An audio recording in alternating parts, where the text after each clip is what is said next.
Okay, so we're now going to hear from Paul Mason. He's an award-winning British journalist, he's a broadcaster, he's an author.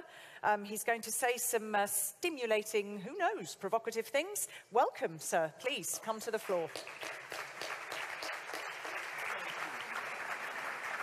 You've been waiting patiently. Well, so has the audience, and every minute of it was brilliant. 1 second. Oh. Okay. So, good evening. I want to start with this tweet from Lloyd Blankfein, who's the CEO of Goldman Sachs. Last week he tweeted this. I'm at the IMF in Washington, D.C. It's puzzling that politics everywhere are so difficult when economies are mostly good and the world is mostly at peace. Well, here is my answer to this difficult question that the world's biggest banker doesn't seem to be able to solve. That's the answer.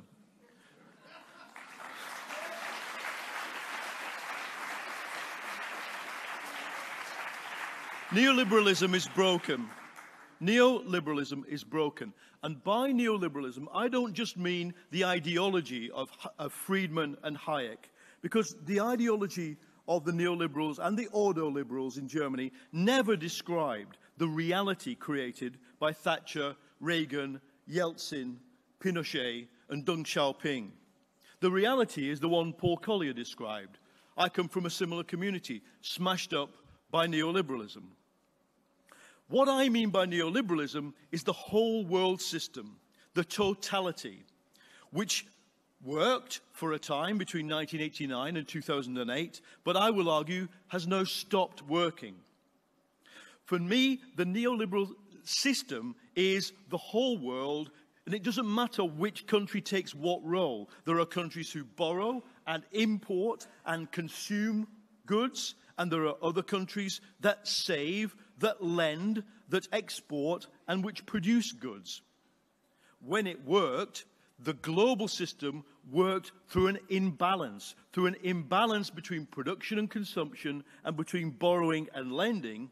And the logic of the imbalance, you remember in the early 2000s when the Financial Times and the Frankfurt Allgemeine Zeitung would describe these imbalances as if they were yin and yang, always imbalanced, but never really causing any danger. As the French economists Florence Bender and Nicolas Pisani wrote, this is not true. What happened is that the imbalances caused the financial crisis. The only force that could finally rein in the continuous deepening of the imbalances was the collapse of globalized finance. So what this means is, right now in British politics, we have, in some ways, a battle of nostalgias.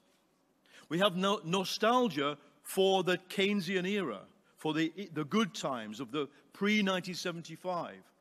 We have nostalgia by the far right for the 1950s.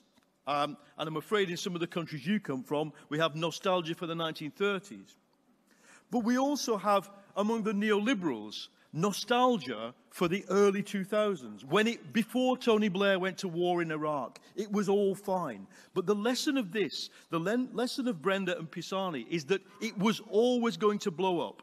And therefore, there's no point fantasizing about going back. Now, since 2008, since the financial crisis, neoliberalism has been on life support. $15 trillion worth of quantitative easing. You can keep an economy on life support for a long time. And last year at the Shanghai G20 Finance Ministers Conference, our central banker, Mark Carney, and Claudio Borio of the Bank for International Settlements both made this point. We can keep going. We can print more money. We can helicopter drop 10,000 euros and dollars into everybody's account. We can do it. You can keep an economy on life support for a long time, but you can't keep an ideology on life support. Because every single person, educated or not, whether in Thuringia or Lower Saxony or where I come from in north of England, no matter how ill-educated, they have a logical brain. And their brain is demanding coherent answers. For many people, I would argue that some of what you saw in the previous contribution, the dissonance, the cognitive dissonance between the reality of migration and what people believe is being made worse by the fact that there is no coherent story about how the economy gets better, how people's lives get better. In fact, what people fear, as we saw from Paul Collier's introduction, is that their children's lives will be worse than theirs. And what makes it even worse, what makes it actually even worse than living it, is to know that the elite don't understand. That there is a CEO of a major bank capable, without reflection, of tweeting, "I don't understand why everyone's so angry."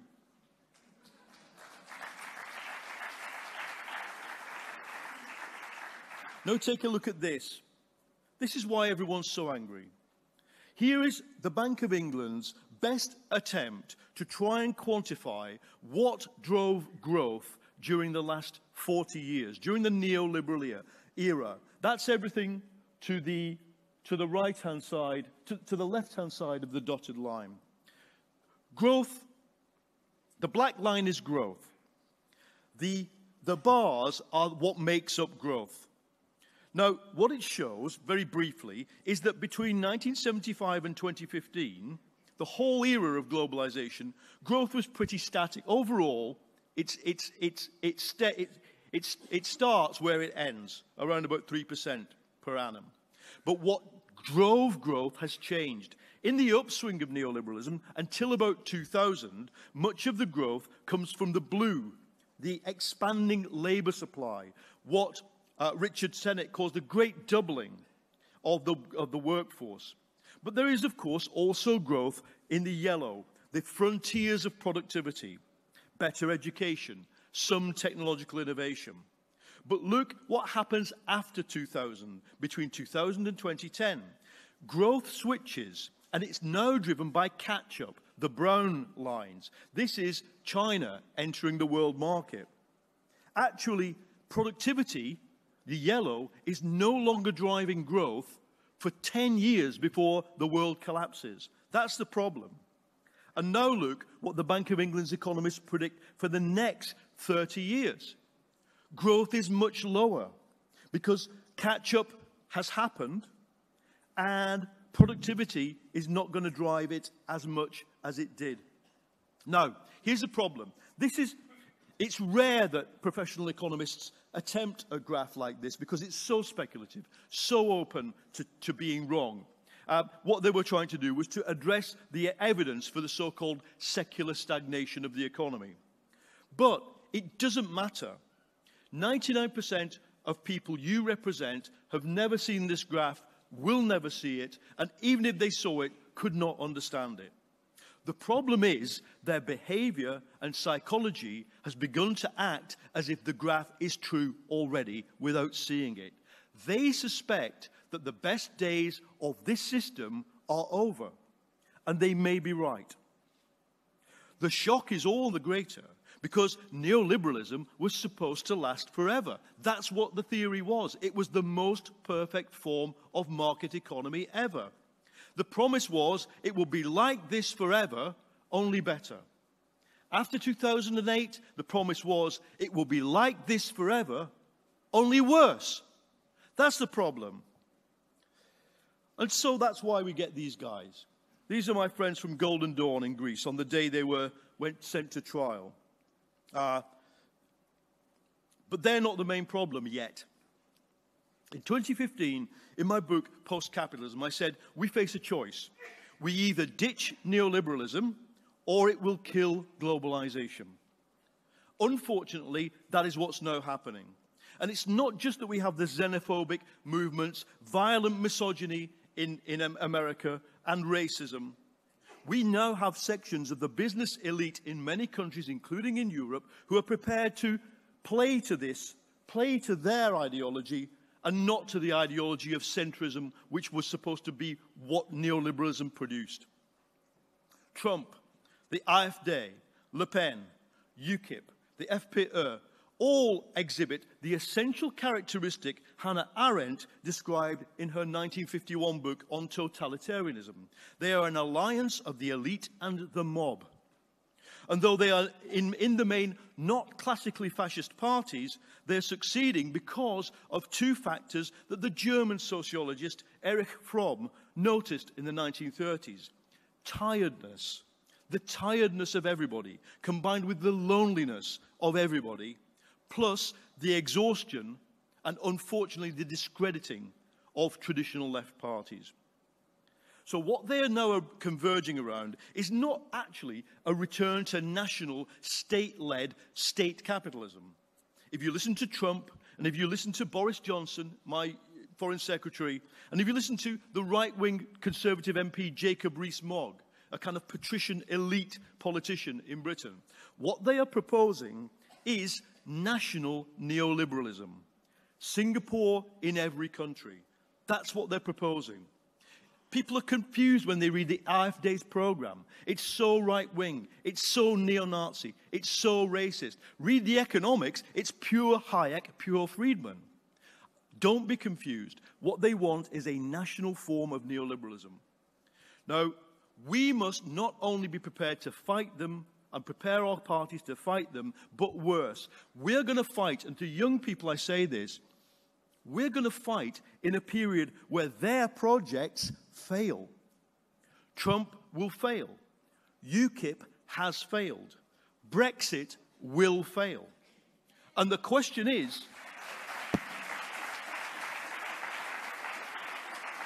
unfortunately, Brexit will fail in its own terms. The majority voted for a clean break. They're going to get a horrifically, I argue, catastrophic break. But the problem is then, who do they blame? They will pin the blame on migrants, on minorities, on feminism, on cultural Marxism. If you have never read the work of Horkheimer, you're in a minority. In the American right, everybody's read the work of Horkheimer and Gramsci and Adorno on the American right because that's the enemy for them. And worse, it's you they will blame. You are to blame for the failure of Brexit and for the AfD's inability to make people's lives better in Thuringia, despite 27% of the people in Thuringia voting for them. That's what's going to happen. So what can we do? I can only share with you what we did in Britain. First, we need to say clearly, neoliberalism is over.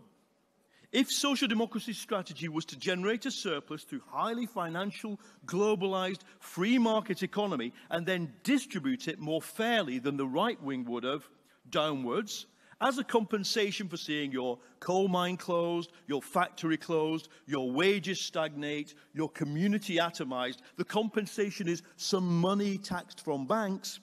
That's no longer possible. That's what Gordon Brown unfortunately found out in 2008. And the more you try to make neoliberalism work, the more you have to coerce competitive behavior into people's lives through behavioral economics, through nudging, as we say in England, in British. And this happens at the counter of the Starbucks, in the welfare system office, in the housing system, in the process even of finding someone to go on a date with. We have been told to compete with each other, to value each other in a virtual market created by what? The weirdest thing, the state goes on creating artificial markets and competitiveness in our lives. So number one promise for me, for social democracy, has to be we're going to switch off the great neoliberalism, the neoliberal privatization machine. We're going to stop privatizing things. We're going to stop imposing, coercing, nudging people to behave competitively, and we're going to value, in our own discourse, human, collaborative impulses that for 30 years have been suppressed. To do that, we need to do four things.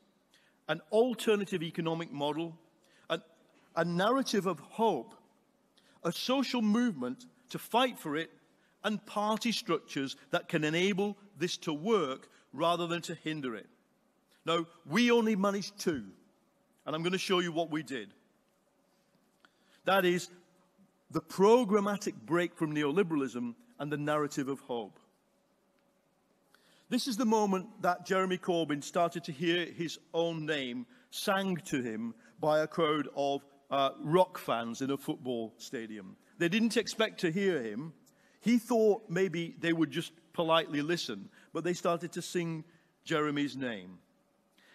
What happened is that we got 12 million people to vote for us because we offered an alternative to neoliberalism and a narrative of hope.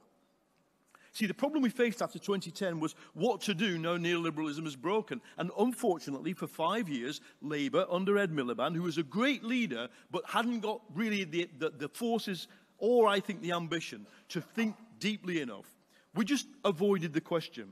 But in the meantime, our own alliance as a party began to fall apart. We were challenged by progressive nationalism in Scotland, by the reactionary xenophobia of English nationalism in UKIP in parts of England. They gathered 4 million votes in the European elections of 2014.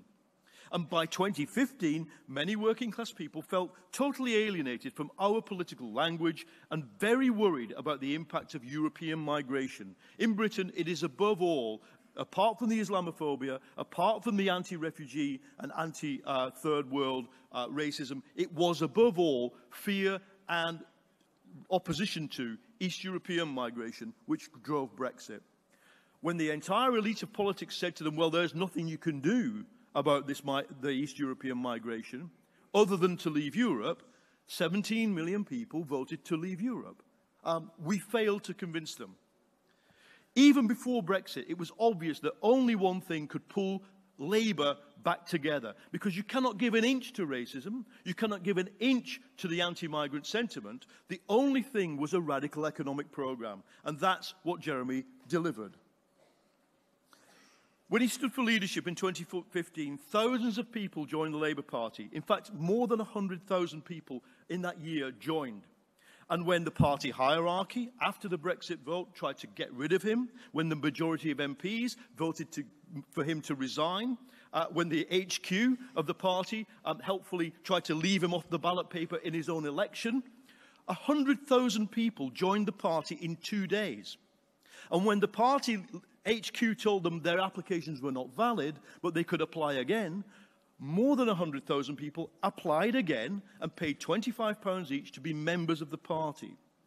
They were determined that we are not going to be history, that we are not, tomorrow will not belong to the far right, that we wanted a party that fought for an alternative. And that's what we did. Now, Corbyn made mistakes. He's coming tomorrow. Maybe you should ask him about them. His team was too weak. They were inexperienced. They were made to look incompetent by their enemies. In the Brexit referendum, our message was too complicated. I think it was the right message, remain and reform Lisbon. But it wasn't convincing, above all, because Corbyn tried to cling on to the liberal, to the progressive position on migration when the basis for it was moving. Corbyn, in other words, like Cameron, didn't ask enough to the European Union to try to give us mitigating measures that could have convinced our own people to stay in. Even as late as May 2017, we were losing elections because the party hierarchy, I think some people had just decided, better to lose, then we can start again.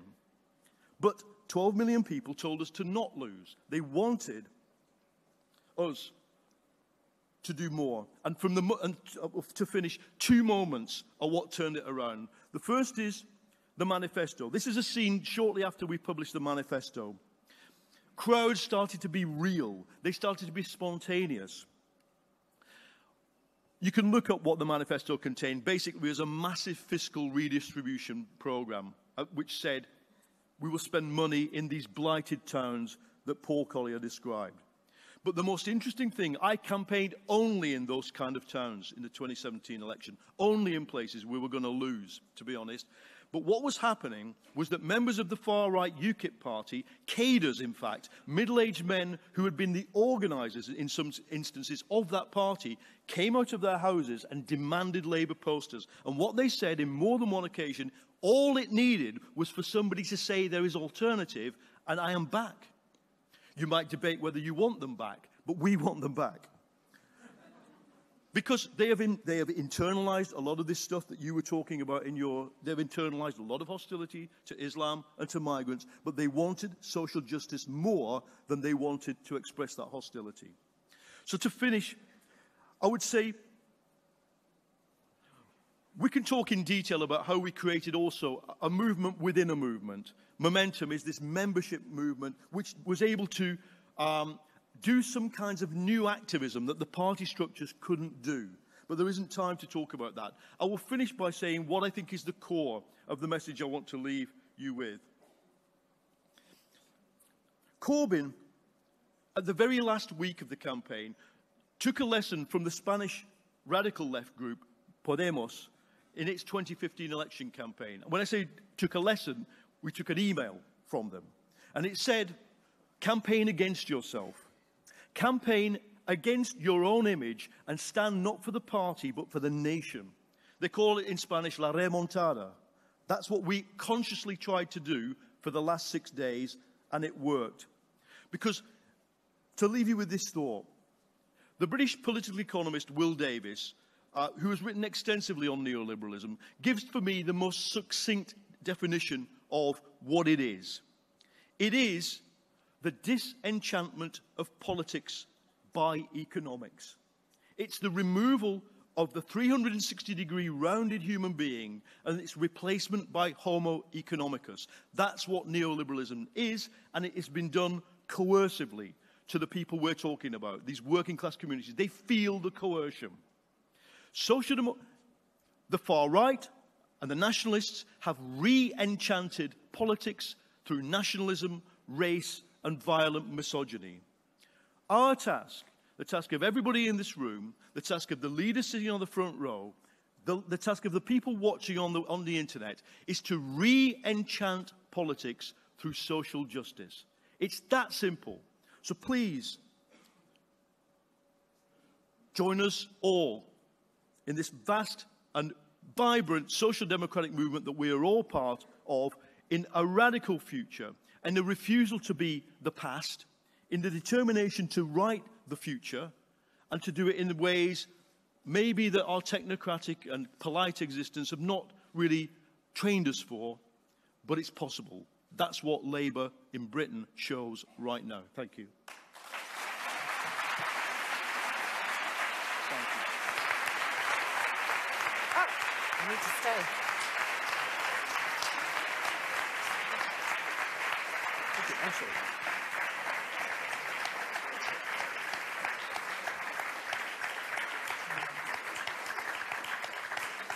Hands up, who thinks it's rubbish we can't hear this gentleman speak longer? Oh. Well, I do. Somebody. I'd love to hear. Yeah, I think they didn't. I think that was a tautologically odd question there. Okay, I'm going to give the floor to one lady because I do have my eye on the clock. Can I call upon Isabel? I think you... Comment, question, the floor is yours, I believe. Thank you. There, you got two there. Okay. Yes, it's difficult because I have my notes, but I will speak in French. You need to hold it a bit higher, thank you. Do you need to... Is it okay? Hang on a minute. You're speaking in French. Can you bear with me a moment? Yes, I will speak in French. Hang on. Can somebody give me my headset on the floor so I can give it to this gentleman, please? Should be on the right channel for you, number 2. Merci. You good? Yes, yeah. Thank you to give me the floor. Are we all set? Well, I'm taking the floor now in my own personal capacity, but also on behalf of a group. We're all European members of Parliament. We come from all corners of the European Union, but regardless of where we come from, we are, above all, Europeans. We're all socialists, but we are, and I'm very pleased to hear Paul Mason, we are transgressive socialists. We want to face the future together, and unfortunately we see in parallel we have to face nationalism. We don't think we should be changing the people if they don't vote for us, but we need to vote the socialists when they don't get the results that they should be getting. I'm going to provoke to a degree, but for all the right reasons. We think that the European Socialist Party's have taken a line of conformism and conservatism, that they have sunk into a mainstream, and the first step of a socialist is to criticize the system. And because we believe this is a salutary and seminary debate, and that democracy is confrontation of ideas, we've written a text which is available at the exit of the room, and is to provoke the debate, to spur the debate. Now, given the accusations that I've put out, talking now on what is allowing me to say that we as socialists have slipped into conservatism, I'll give you 4 examples. First of all, we have been and are still tolerant on the question of globalization, and we took an old premise as a point of departure that globalization will increase the acquisition of wealth, and that creation of wealth will trickle down, as the liberals of the 19th and 20th centuries, in a natural fashion to all citizens, which unfortunately has still proven to be wrong. The result is that we have seen disparities growing in an unprecedented fashion, and we have noted that European industry has collapsed. Now, we have to protect people from exaggerated and unfair competition, but we've confused international trade and other merits. The rules of civilization that we're trying to create every day in the European Parliament, amongst other things, looking at this hypothetical growth of 0.5%, which actually will only come to stock options, not to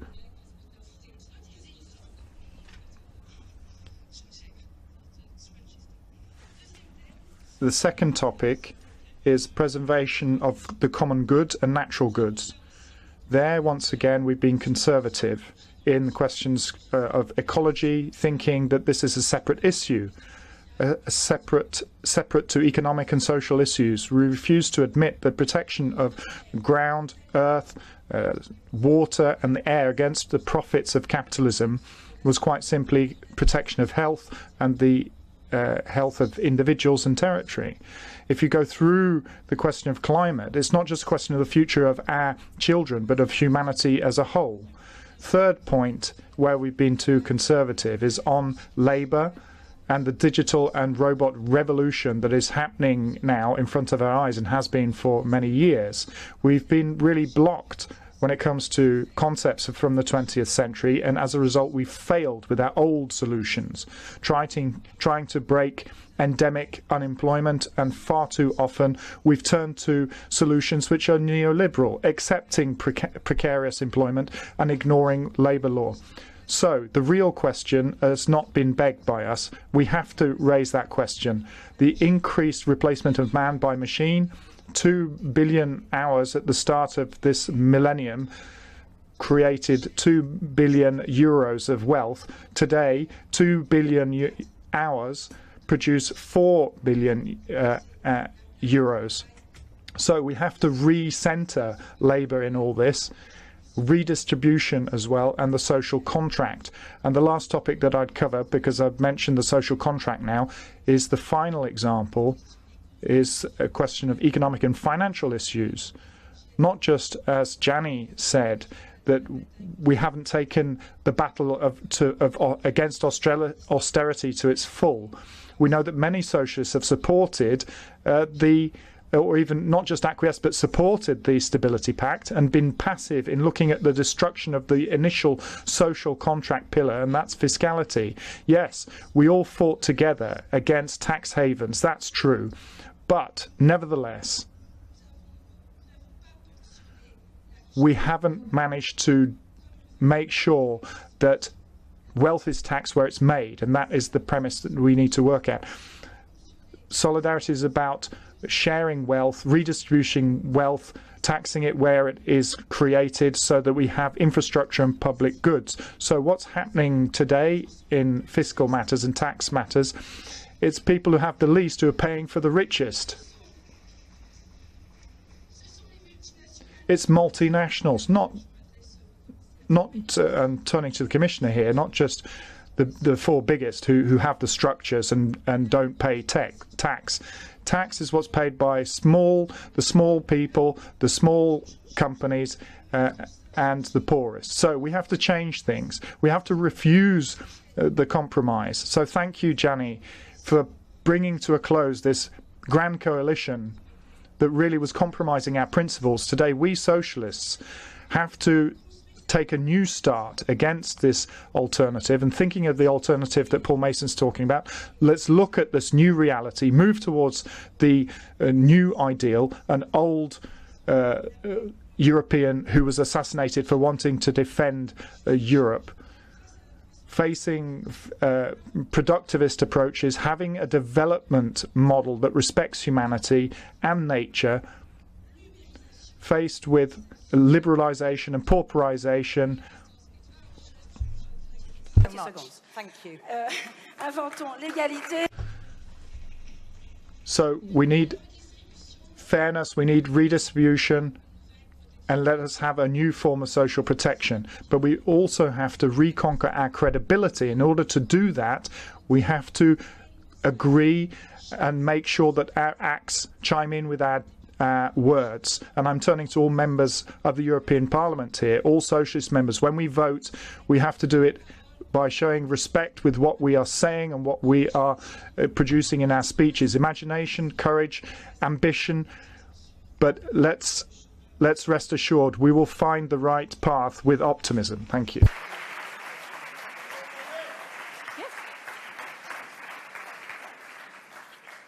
So it's very difficult to respond to all of that, and I'm very keen.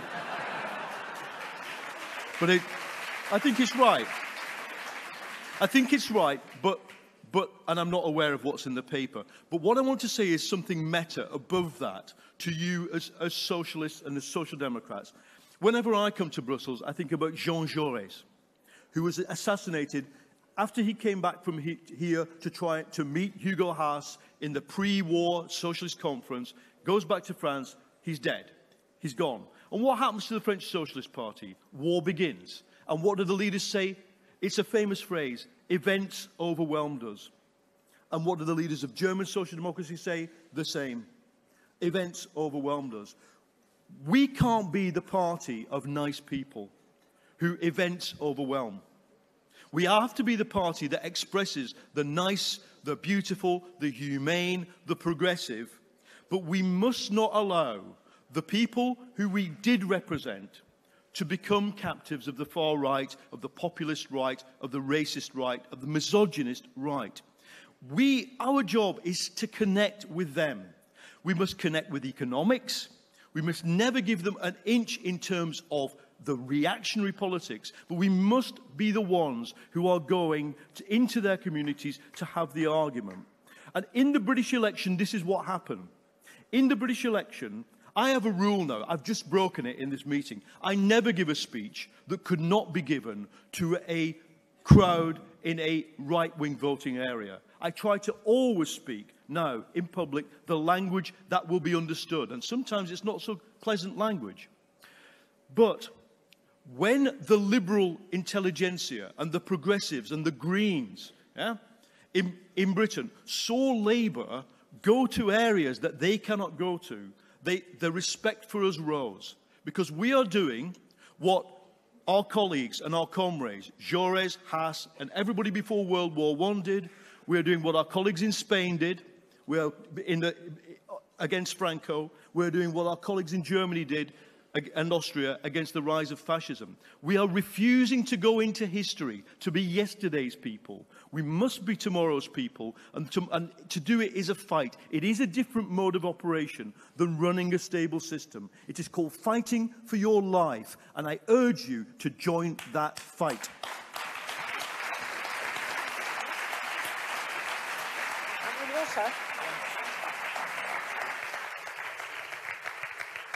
Thank you. Thank you very much, Paul. And going by what's been coming on Twitter, you have absolutely aroused a lot of people. And I love the comment from somebody, oh, I should probably buy one of his books.